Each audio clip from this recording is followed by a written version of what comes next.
शहर का नाम मैप पर छोटा सा था, पर जो कुछ यहाँ हुआ वो इतना बड़ा था कि आज तक किसी ने पूरी बात नहीं कही। पुलिस फाइल में केस नंबर है, डेट है, विक्टिम का नाम है, पर मोटिव आज भी ब्लैंक है। सब कुछ शुरू हुआ एक मिसिंग कंप्लेंट से। एक आम सी रिपोर्ट, 22 साल का लड़का, कॉलेज स्टूडेंट, रात 9 बजे घर से निकला और फिर कभी वापस नहीं आया। शुरू के 24 घंटे में किसी को घबराहट नहीं हुई, क्योंकि वो शहर ऐसा था जहां लोग देर से घर आते थे और सुबह सब नॉर्मल होता था। पर तीसरे दिन जब उसका फोन मिला तब सब कुछ बदल गया। फोन रेलवे ट्रैक के पास पड़ा था, स्क्रीन टूटी हुई, बैटरी डेड, पर सिम कार्ड मिसिंग था, जैसे किसी ने सिर्फ आवाज को मिटा दिया हो। पुलिस ने सर्च शुरू की, फ्रेंड से पूछताछ, सीसीटीवी फुटेज में लड़का दिखा, अकेला, नॉर्मल, पर एक चीज थी जो किसी ने पहले नोटिस नहीं की, वो चल नहीं रहा था, वो पीछे देखते हुए चल रहा था, जैसे कोई उसे फॉलो कर रहा हो, पर फ्रेम में कोई और नहीं था। पुलिस ने इसे कोइंसिडेंस लिख दिया, पर कोइंसिडेंस सिर्फ एक बार होता है। दूसरा केस 10 दिन बाद आया।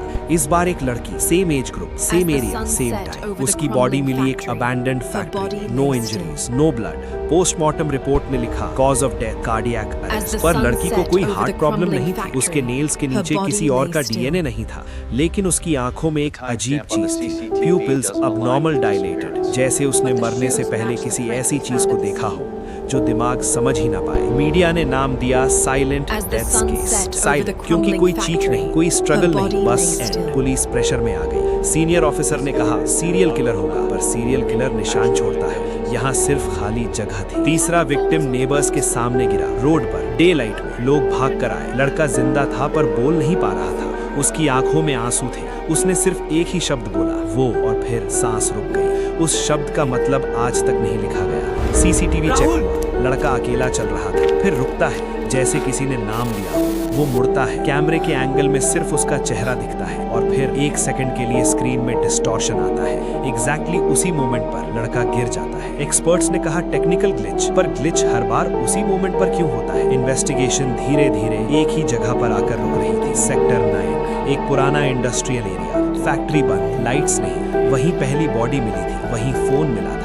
पुलिस ने रेड की, कुछ नहीं मिला, बस एक चीज, दीवार पर लिखा था अगर तुमने देखा तो तुम्हें भी देख लिया। हैंडराइटिंग मैच नहीं हुई, पेंट फ्रेश नहीं था, जैसे ये लाइन सालों से वहां हो। एक रिटायर्ड कॉप ने केस फाइल देखी, उसने सिर्फ एक बात कही, ये इंसान का काम नहीं लगता। इस स्टेटमेंट के बाद उसे केस से हटा दिया गया, फाइल बंद कर दी गई। Reason, lack of evidence. पर शहर में रात के बाद लोग जल्दी घर आने लगे, क्योंकि एक अफवाह फैल चुकी थी। कहते हैं अगर तुम अकेला हो और पीछे से कोई तुम्हारा नाम ले तो मुड़ना मत, क्योंकि जो चीज तुम्हें बुला रही है वो आवाज नहीं, वो एक ट्रिगर है। साइकोलॉजिस्ट्स ने इसे मास फियर हैल्यूसिनेशन कहा, पर हैल्यूसिनेशन मोबाइल रिकॉर्डिंग्स में कैसे आ सकती है? एक फाइनल ऑडियो मिली विक्टिम के फोन में, बैकग्राउंड में हवा की आवाज, फुटस्टेप्स और एक विस्पर, बस देख लो। ऑडियो के लास्ट सेकंड में एक शार्प फ्रीक्वेंसी स्पाइक था, ह्यूमन रेंज से बाहर। इस केस के बाद और कोई डेथ नहीं हुई, शहर नॉर्मल हो गया, पर फाइल आज भी आर्काइव में है, रेड मार्क के साथ, डू नॉट रीओपन। और अगर आप कभी सेक्टर 9 के पास जाओ तो लोकल्स एक ही बात कहते हैं, रात में हेडफोन्स मत लगाना, और अगर कोई आवाज तुम्हारा नाम ले तो याद रखना, इस केस में जो लोग मरे उन्होंने सिर्फ एक गलती की थी, उन्होंने